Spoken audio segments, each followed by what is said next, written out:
how is kink associated with trauma transformation? I'm here with Samantha Manowitz from BeyondSafeWords.com, and I'm Kathy Bartulli from TheIntimacyDojo.com. And Samantha, you're talking at this year's Woodhull Sexual Freedom Summit on kink and trauma transformation. Of course. How can kink actually be used for trauma transformation? How are they linked in any way? Well, it's sort of not necessarily a matter of linked. So my background is in PTSD and also BDSM. Uh-huh. And the reason why I'm putting this talk together is there are a lot of folks who either have trauma histories, who are in the kink community, or have even found healing and transformation using BDSM. And there's a huge amount of taboo and stigma around it. Yeah. And there are a lot of folks who will judge people who choose to use BDSM as part of their trauma work. So that's too bad, because re-experiencing it with safe words and the ability to control it is, I work with trauma survivors as well. Just doing that is a huge avenue for healing if that feels right to that person. Yeah, well, part of what my talk is, and the reason why I am presenting it, is because I take the kind of bare bones structure of any sort of evidence-based trauma work, and I show how, in the right context and given the right containers, the way that BDSM is structured, it can actually be used to mimic the mechanisms of evidence-based trauma work. I love that. Yeah, because I know that a lot of times, a lot of my abuse was when I was very little. To a 3-year-old, I was completely powerless, and I learned that. I use the analogy of a baby elephant all the time. They train them by putting a cuff on them. It can't pull out the chain, and then when it's a big elephant and it could pull out the chain, it just thinks it can't. It's stuck. Yeah. Well, the way that I look at it is trauma work is all about the empowerment of the survivor. Mm-hmm. The whole point is to give them their agency back, because that's part of what that trauma is. It's like some control was taken away from you. And so in my talk, I quote Judith Herman, who wrote Trauma and Recovery, which is one of the seminal pieces on trauma work.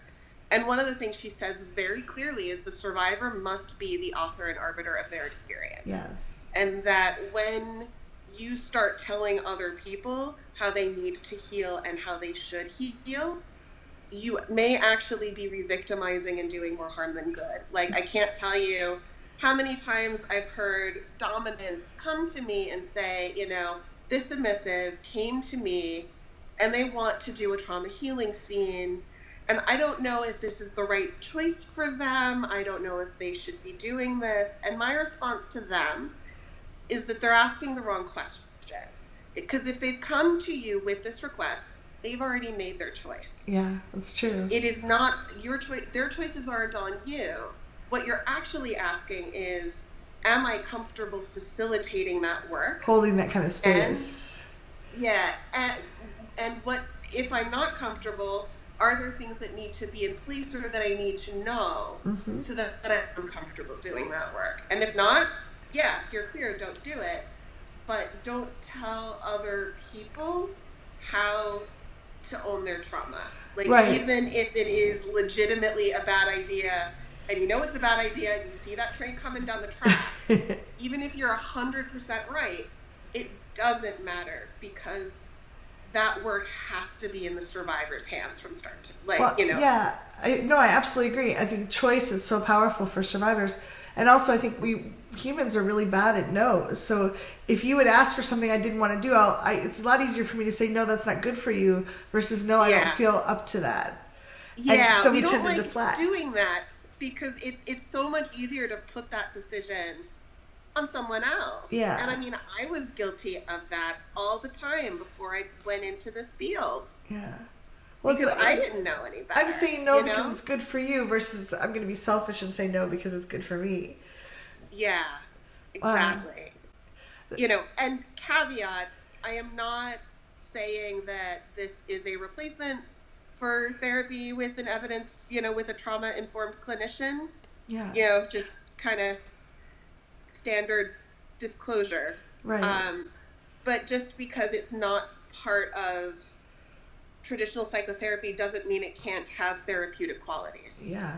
Does that distinction make sense? Oh, it makes a lot of sense. And I think I experimented with anything I thought might work, but I also wanted someone who was going to ground me, help me process it, like guide me, and like, maybe that isn't such a good idea quite yet. Like, I think maybe let's wait a few more months and wait until you have that a little more stable before you dive into that. So like having some guidance and suggestions was... The other thing that I've noticed, this is a little bit tangential to my talk, but I have a number of friends who are in the scene with trauma histories. I mean, the thing is that the trauma is so prevalent just in the general population. Yeah. It can't not bleed into these communities. Right. It can't. If you want to just wait for people that aren't traumatized, there's going to be like 3 people in the room and they're probably in denial. Yeah, I know. There was a point that I was going to make that has completely slid out of my brain. It's totally fine.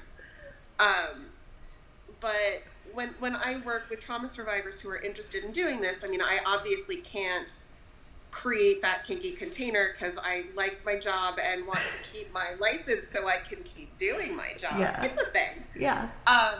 But I will sort of talk them through their own choices and like, okay, you know, help them find people to facilitate and help them like do it in a way that is very intentional and mindful. I love that. And you have experience. So like you're not like, if I just went to a conventional therapist who'd never explored that, they wouldn't be able to give me any ideas what to look for. I love this topic. I love that you're talking about this. I think that there's so many ways that can be really healing and helpful, and a lot of ways it can be really damaging if people aren't finding safe people, not setting up good containers, not explaining where they're coming from. Because I know that I've talked to some people like, I want to work this out, but I'm not going to tell the person I'm playing with that I have a trauma background. I'm like, bad idea. Well, here's the thing is that when it goes wrong, like, it's not just you're putting at risk, it's the person you're facilitating. Well, if you care about somebody, you're trying to be gentle and something weird happens, like it can be traumatizing. It's not consensual if you don't tell the other person what's going on. Yeah. So, and also, like, if shit hits the fan or if something happens, they need to know so they know what to do in terms of aftercare. Mm-hmm. Because if something goes wrong, you need that aftercare. Absolutely. To like do the repair for the container, and also you need aftercare the way that you sort of, I think of it as like the corpse pose or shavasana in yoga, and how some instructors will say that that's actually the most important part of the sequence, because you sort of need that debrief to kind of integrate that all into your system, and actually the mechanisms of trauma work kind of same way mimic that naturally, with the exception of internal family systems, which is a different modality. But that's outside the scope of what we're talking about, if that makes sense. Yeah. I love that you're talking about this. I think it could give a lot of people ideas and doorways and clarity, like, oh, that sounds great, or no, that's not for me. Just having that clarity is really powerful. Absolutely. Why is Woodhull? Why did you choose Woodhull as your venue for sharing this? I mean, I love the Woodhull event. I've been 2 years now. The first year I presented, I just a little digression for a story. My very first Woodhull, my very first presentation, Nina Hartley introduced me, and I am like such a Nina Hartley fangirl, and she's sitting in the front row the entire talk. I'm like, oh my god, no pressure. And at one point she was like, you're great. And I'm like, can you say that into my phone? Yeah, I want to record that. Like, listen to it as I go to sleep. Like, because Nina Hartley thinks I'm great. That's wonderful. She probably doesn't remember because, she's Nina Hartley. But it felt really good to me. Oh, look, congratulations. Yeah. I love the energy and the warmth there. And I feel like a lot of times, a lot of us are doing this work alone, or in we have our office, or we're working in our community, and we may be one of the leaders in the community. We don't have a lot of peers that are always around us, and just getting some time. And I think that's what I love about Woodhull specifically is it is one of the better events that really does a good job of balancing like community and professional and educator and therapist, and sort of academic with playful and less academic, in a way that you don't really see, and that's very, very rare. Yeah. You know? And I think that I have really come to value that space. I couldn't go. I was very sad. So Yeah. it really is an honor and a privilege to be a presenter at Woodhull. Well, yeah, and I heard competition was really tough this year, so congratulations. I'm among an illustrious group. Yes. Which doesn't kick up my imposter syndrome at all. No, not at all. People think I'm an expert in crap. How did that happen? I don't know. So Samantha, if someone wanted to explore this more for themselves or for a friend that they might want to help through this, where can they go get some advice or some best questions to talk about? Mm-hmm. I mean, that's a good question. I mean, it depends on where you are and what resources you have available. Mm-hmm.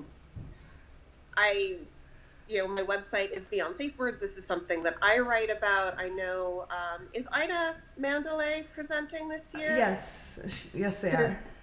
Because they're freaking badass, and they do a lot of writing on that, and their work is phenomenal. Yep, they're talking about No Daddies, No Masters, DS, and Power Play. Yeah, but they also do a lot of great work on like trauma and trauma healing and transformative justice work. Wonderful. There's so many other folks in our community that do very cool work and deal with it from other angles. Yeah. In terms of specifically kink and trauma, unfortunately, there really isn't much. Yeah. And it's a matter of finding people who you trust to share that with. If it is through shamanic work or through a therapist who is kink aware / kink knowledgeable, or finding a friend who you trust. Right. You know, like there's somebody who I know who had some friends who he had played with and was like, hey, I really trust you. I had some really violent, experience growing up in my family, and could we do this flogging scene? This is going to be me working out my stuff, and then just love on me afterwards. Oh. And last I checked, they still are BFFs and still hang out. I love that. That's just so great, you know? Well, Samantha, thank you so much for taking the time. I know you're on the road, and it's my pleasure. Yeah. Always happy to talk. If you're watching this and you have questions or comments, please leave them below. We'll do our best to get back to you. All right. Thank you so much.